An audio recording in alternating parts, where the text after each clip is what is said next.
Hello, everybody, and welcome to episode number 87 of the Steel City Insider podcast. I'm one of your hosts, Jeremy Hritz, alongside the Jim Wexell. Jim, last week, you saw this coming. The Steelers lost to the Cardinals, but you had that foresight. You had the intuition based on the research that you've done that this was a possibility. Well, I did predict the Steelers to win by 7 once I started thinking too much, right? But I did, there were red flags all over this game.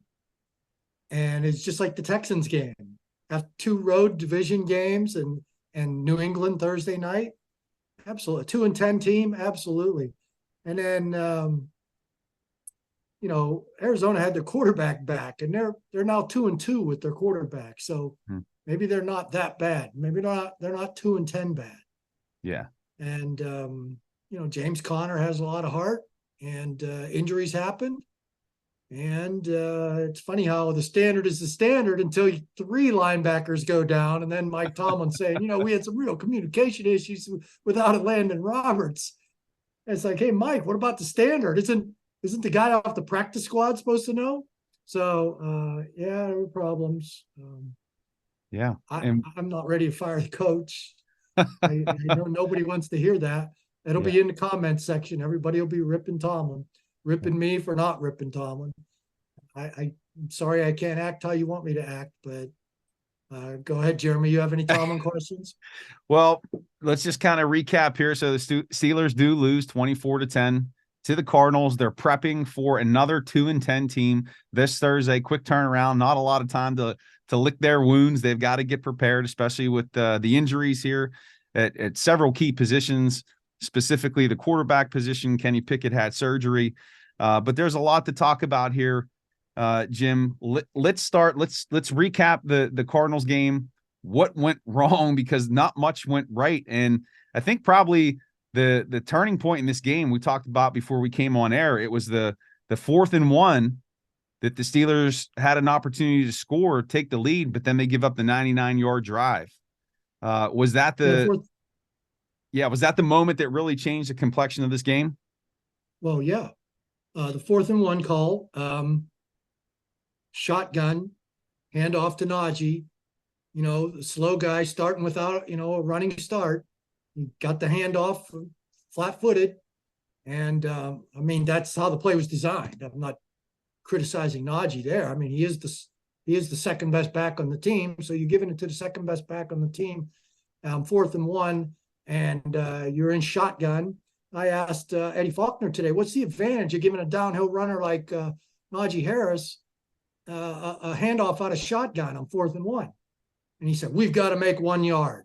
And he didn't answer my question. Why shotgun? Why? What are you doing? Mm-hmm. And really, why not Jalen? Personally, but I know that's not happening yet. Still, we got Najee's captaincy or his leadership or whatever it is that he keeps getting the ball first.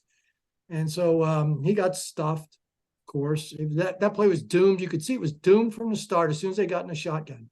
Mm-hmm. Somebody asked Najee today, are you better? Would you rather have gotten that handoff with the quarterback under center or in shotgun? And he said, man, you guys are going to take my answer and spin it however you want. So I'm not answering that. Yeah, so whatever.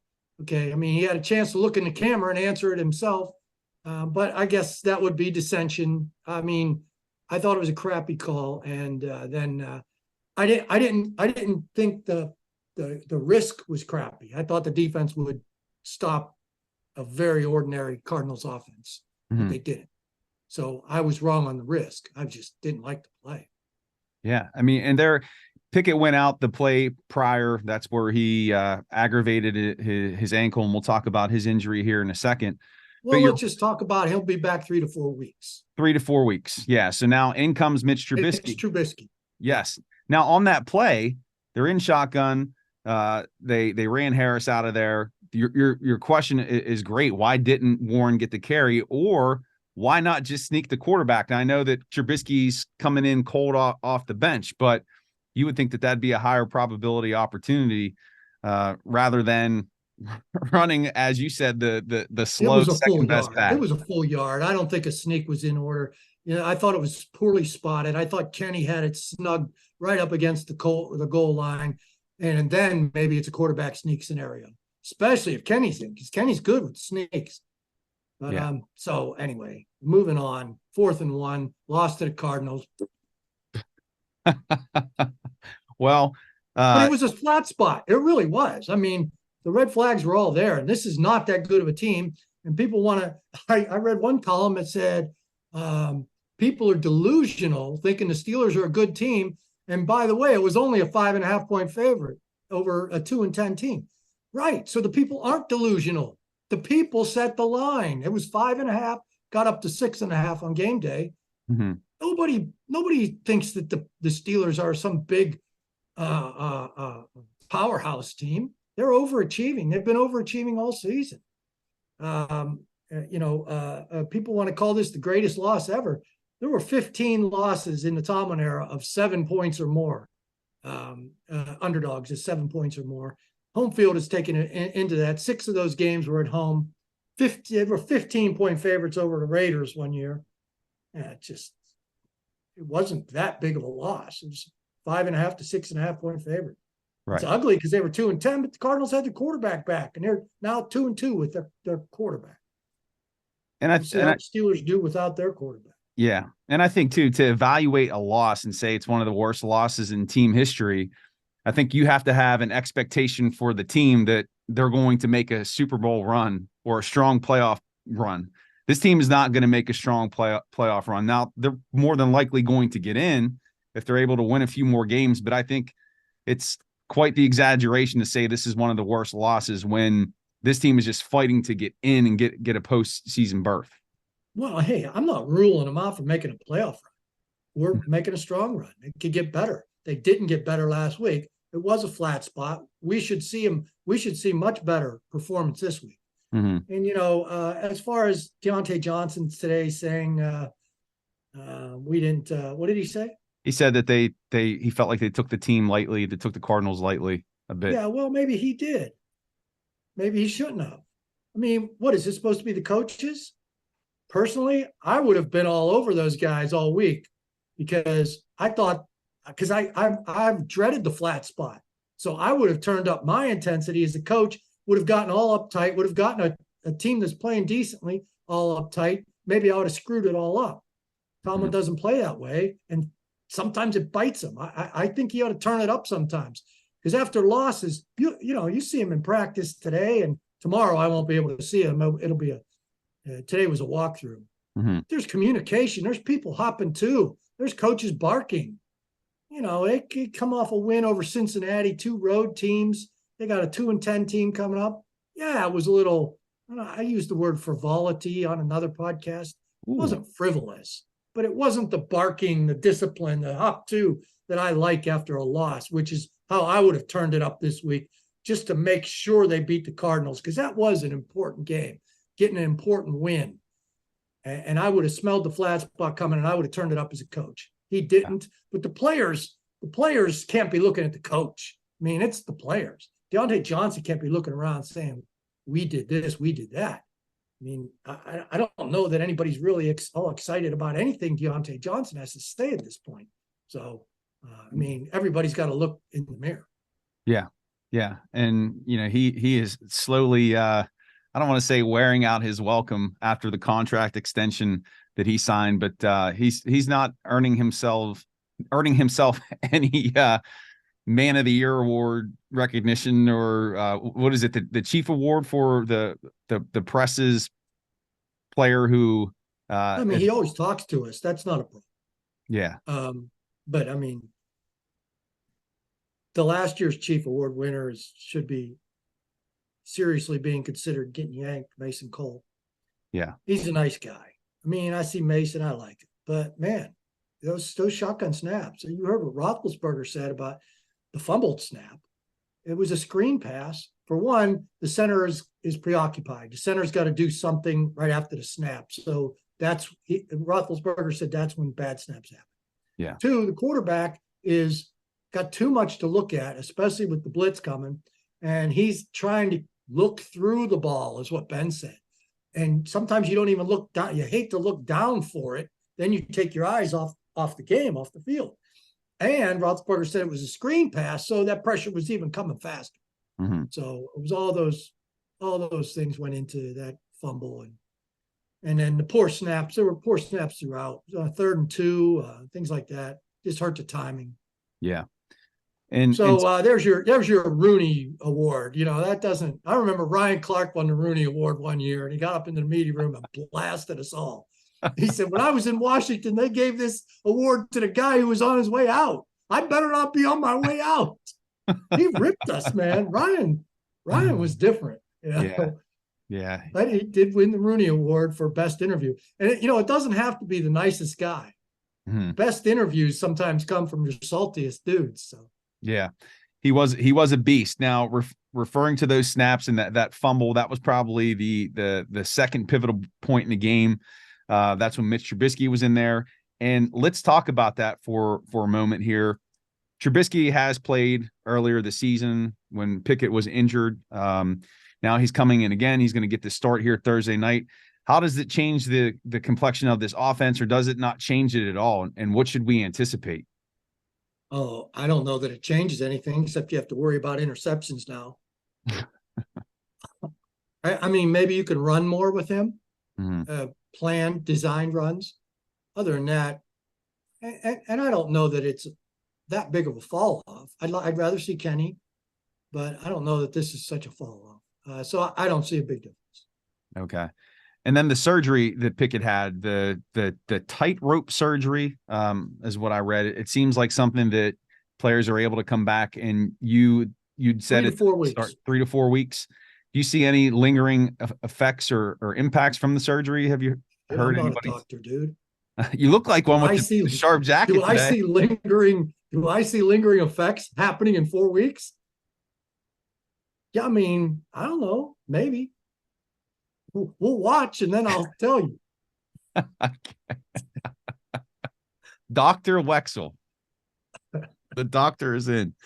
All right, Jim. So we've got our second Thursday night contest of the season against the Patriots. The Steelers are going to wear their Color Rush unis. This should be a game that they rebound, get it together, get back on the winning track. But they do have several injuries. We talked about inside backer. Minkah Fitzpatrick, his first game back, breaks his hand. What are you looking for this game? How do you see it playing out? How will these injuries impact the team?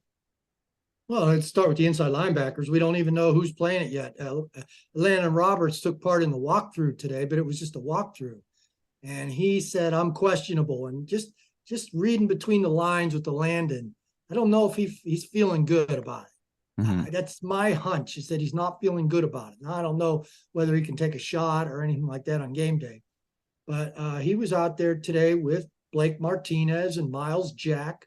And both of those guys say they're ready. It sounded like Miles Jack needs another week. Just trying to read between his lines today.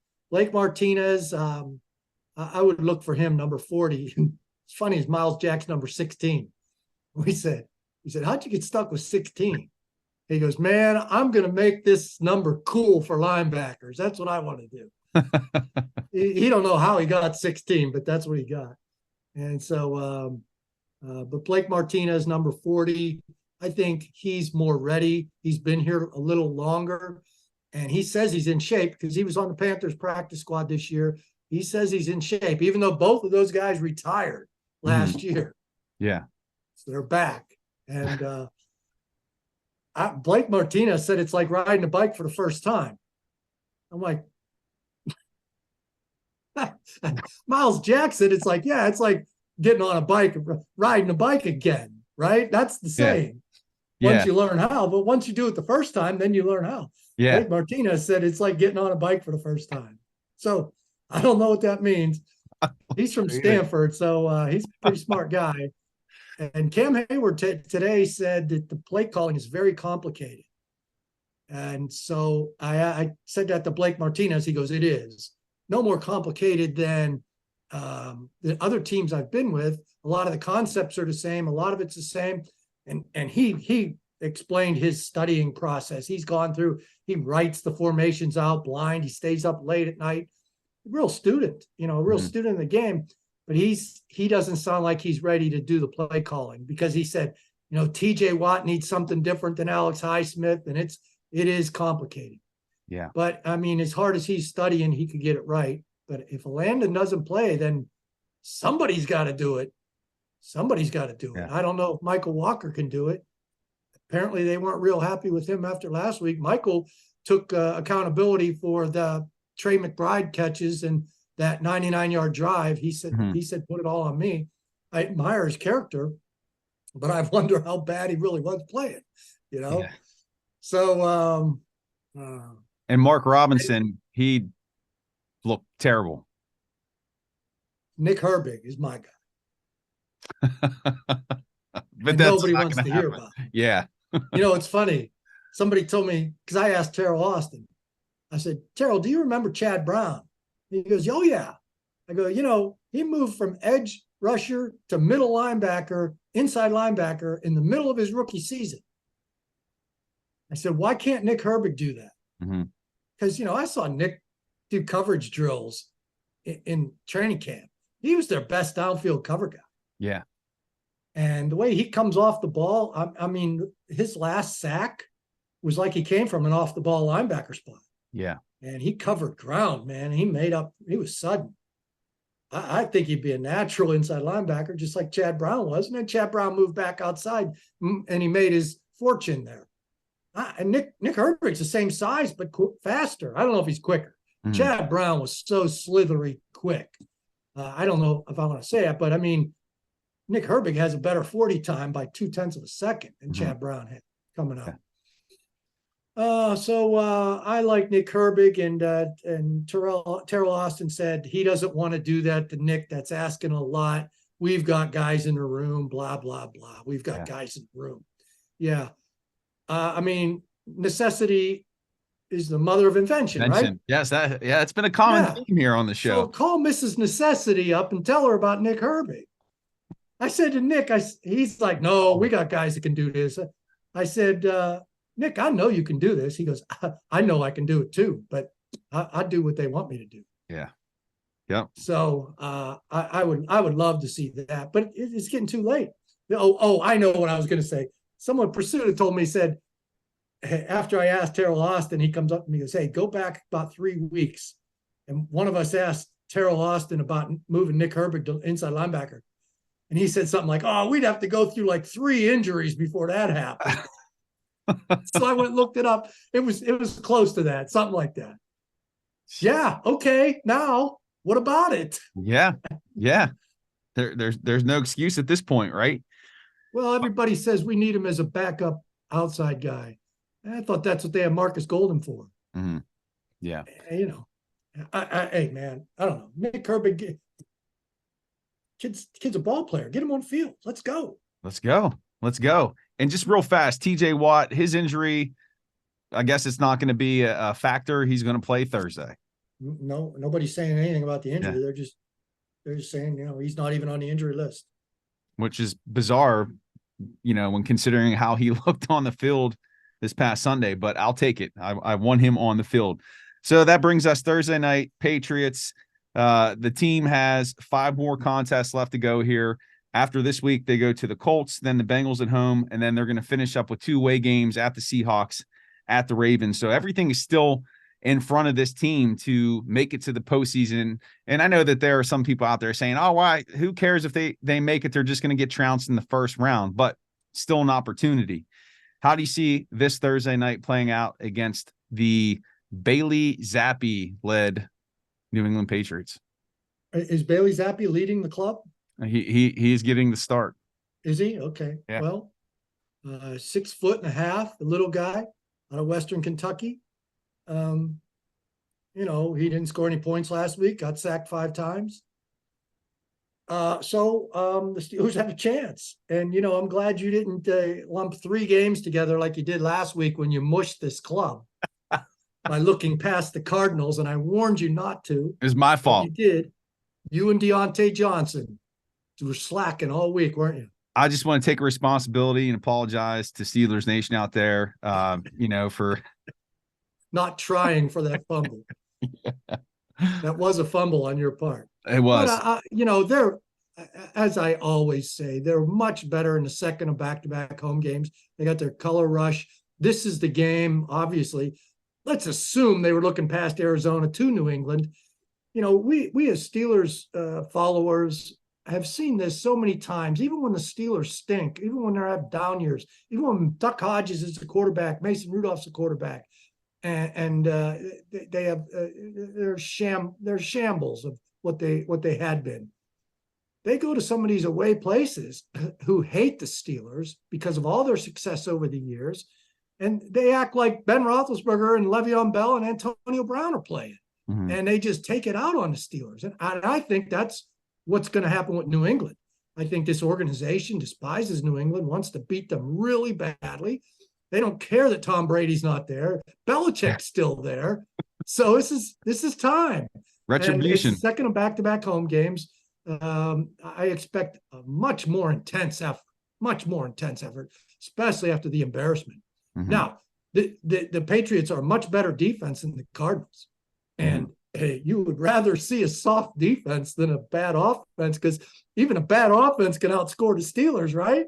Get a couple of field goals. That's true. That's true. But hey, you got Mitch back there now, so he might be zipping that deep ball. I'm looking for Trace McSorley to get in there in the fourth quarter. That's what I want to see. Penn State kid. His first touchdown pass was at Heinz Field for the Ravens. No. I brought that up to Pursuit today. He goes, yeah, that beat the spread. Oh, my gosh. His first touchdown pass was to Marquise Brown over beat Terrell Edmonds, and it made the score 19-12, and the Ravens didn't get the ball back. Trace had gone in for RG3, injured, and threw a touchdown pass, his first in the NFL, and it beat the spread, apparently, according to Pursuit. So I'm going to go.